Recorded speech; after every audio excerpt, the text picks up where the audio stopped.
আসসালামু আলাইকুম। এটা কোন জায়গা? এটা জবরদস্ত। মাশাআল্লাহ, আমরা সবাই এখন ঈদের ফাঁকে জবরদস্তে আসলাম, অনেক উপরে। আমাদের ব্রেনের এত 11টা বাজে, মানে আস্তে আস্তে অন্য কিছু চলে আসবে।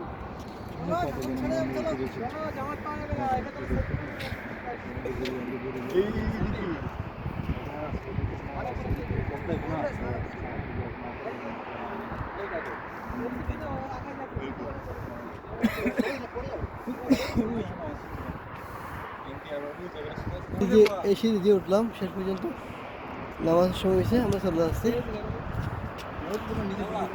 Good bye.